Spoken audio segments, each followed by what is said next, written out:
Now from former DNC Chair Donna Brazile, former RNC Chair and Trump White House Chief of Staff Reince Preibus. Thank you both for joining us this morning. Donna, let me begin with you. That call from President Trump blaming the crash perhaps on diversity initiatives was echoed by other members of his cabinet. Your reaction?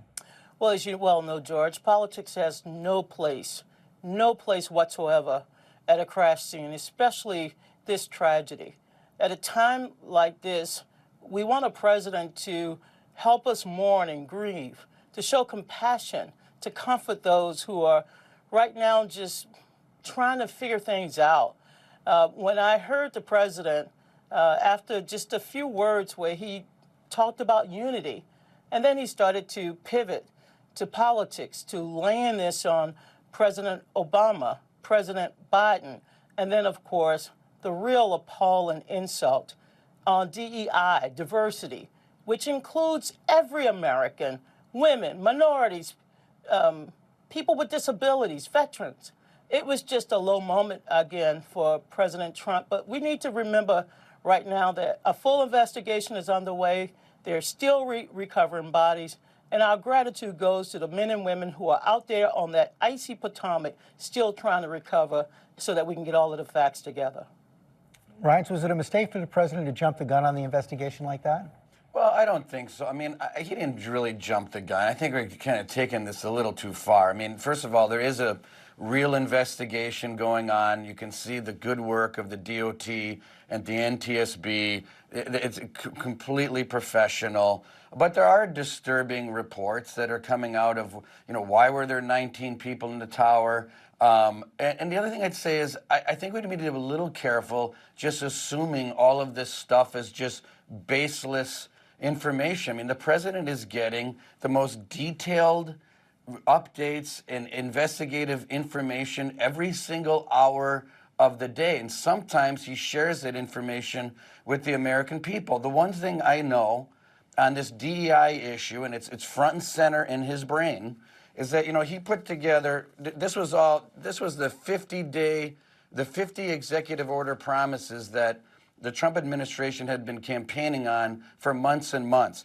The DEI initiatives are in the top 10 of things that President Trump was going to undo.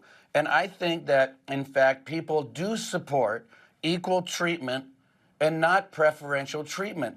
And this is something, whether it be CRT, whether it be DEI, or whatever alphabet soup is out there, this is something that Donald Trump was crystal clear about, and he's executing on today after being elected by a majority of Americans.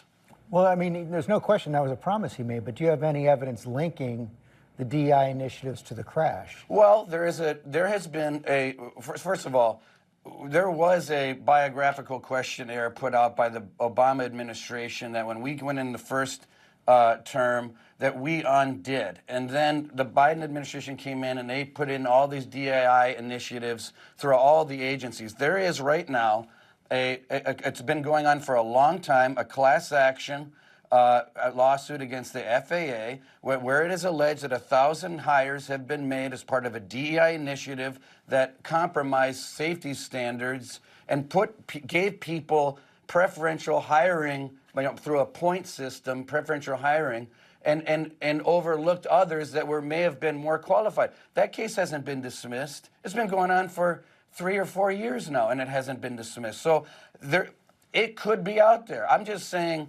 before you just assume this is just a bunch of nonsense, it may not be. And I think people need to look at this stuff. George, what I know about DEI and what I think I understand about equity, equal justice under the law, is that over the last 50, 60 years, the American people have really worked hard to ensure that no American is ever left behind, that we enlarge the pool of qualified individuals to work in and out of government, in the private sector. DEI is a tool that enables the government or corporations or individuals to open the door, to remove barriers, to bring in the best and the brightest. Well, this is not an attack on the American people. Here's the deal. This is an opportunity for every American to participate in the greatness of our great, wonderful nation. It is not about discrimination, but when you target people, when you say that people, simply because of the way they look or how they walk or who they love, are not qualified to do the jobs, it is not true. And look, this is Black History Month. But Black History Month cannot be celebrated without talking about American history, because it's history we've all made. And that once again, we see an administration that is saying, no, we're not going to have these celebrations anymore. We're not going to acknowledge the pain and suffering, the Holocaust. This is not who we are as Americans. We are bigger than this. We want a country as good as it's promised.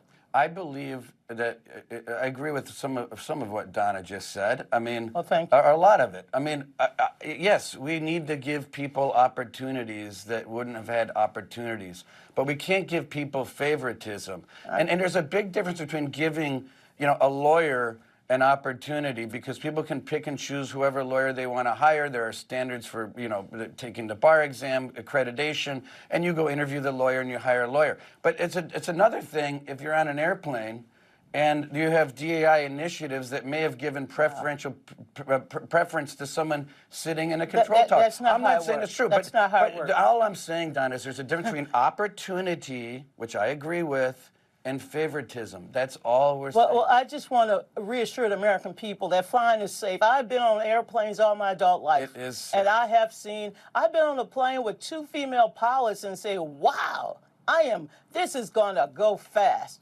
I mean, this is about opportunity. This is who we are as Americans. James Brown, one of my favorite artists of all time, said, I don't want nobody to give me nothing. Just open the door, I get it myself. That's what people have said for centuries in America. Just open the door, give us the opportunity. Give my father the opportunity. Someone who had a college scholarship. He went into Korea. He fought for his nation, 4 Bronze Stars, a UN Medal for Valor. Are you going to tell me he was a DEI? No, he was a brave and patriotic American. That's what this is about. It's not about dividing the American people. It's about bringing us together, because we're stronger together. Thank you both for your time this morning.